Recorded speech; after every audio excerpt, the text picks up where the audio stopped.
Hello everyone, welcome back to my YouTube channel. ఈరోజు ఈ వీడియోలో ఎగ్ పఫ్స్ ఎలా చేసుకోవాలో చూద్దాం. చాలా సింపుల్గా చెప్తాను. ఫస్ట్ దీనికి మైదా పిండి తీసుకున్నాను. నేను 1.5 కప్ వరకు తీసుకున్నాను. దాంట్లో ఒక స్పూన్ సాల్ట్ అలాగే వాటర్ వేసుకుని మంచిగా చపాతీ పిండి మిక్స్ చేసుకున్నట్టు మిక్స్ చేసుకోవాలి. తర్వాత ఇట్లా అవుతుందన్నమాట. అలాగే ఒక 4 బాయిల్డ్ ఎగ్స్ తీసుకున్నాను. దాని తర్వాత ఒక ప్యాన్ పెట్టుకుని అందులో ఒక 2 స్పూన్స్ వరకు ఆయిల్ వేసి హీట్ అయిన తర్వాత జీలకర్ర అలాగే ఆనియన్, దాంతోపాటు చిన్నగా కట్ చేసి పెట్టుకున్న పచ్చిమిర్చి అలాగే క్యాప్సికమ్, ఇంకేమైనా వెజిటేబుల్స్ ఉంటే అవి కూడా వేసుకోవచ్చు, బీన్స్ అట్లాంటివి. సో దీన్ని మంచిగా మిక్స్ చేసేసుకుని సాల్ట్ వేసుకోవాలన్నమాట. ఆనియన్ మెత్తబడాలి.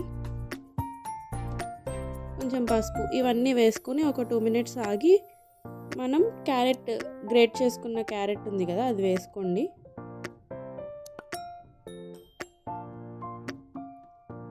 తర్వాత ఒక 1/2 స్పూన్ ధనియా పౌడర్, ఒక 1/2 స్పూన్ వరకు గరం మసాలా, అలాగే ఒక స్పూన్ కారం, అలాగే ఒక 1/2 స్పూన్ వరకు చాట్ మసాలా వేసుకోవాలి.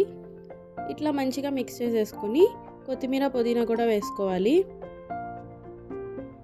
ఇది కూడా ఒకసారి మంచిగా మిక్స్ చేసేసుకుని ఇది చల్లారేదాకా పక్కన పెట్టేసుకోవాలి. దాంతోపాటు ఇందాక మైదాతో చేసిన బాల్స్ ఉన్నాయి కదా, వాటిని ఈ విధంగా చేసుకోవాలన్నమాట. హ్యాండ్తో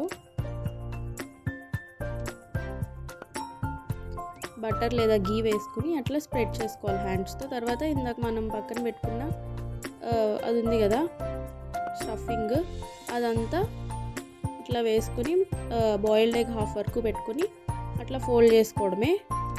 దాని తర్వాత హీట్ చేసిన ఆయిల్లో అవి వేసుకుని ఫ్రై చేసుకోవడమే. సో దీన్ని మనం ముందే లోపల స్టఫింగ్ అంతా చేసుకున్నాం కాబట్టి, కుక్ అయిపోయింది కాబట్టి, జస్ట్ ఆ పైన వరకు కొంచెం కలర్ మారితే చాలు, గోల్డెన్ కలర్ మారితే చాలు. సో ఈ విధంగా ఇంతే సింపుల్, చాలా సింపుల్గా ఎగ్ పఫ్స్ చేసేసుకోవచ్చు. మంచిగా వస్తాయి అన్నమాట టేస్ట్. సో ఈ వీడియో కనుక మీకు నచ్చినట్లయితే లైక్ చేయండి, షేర్ చేయండి, సబ్స్క్రైబ్ చేయండి. Thank you for watching.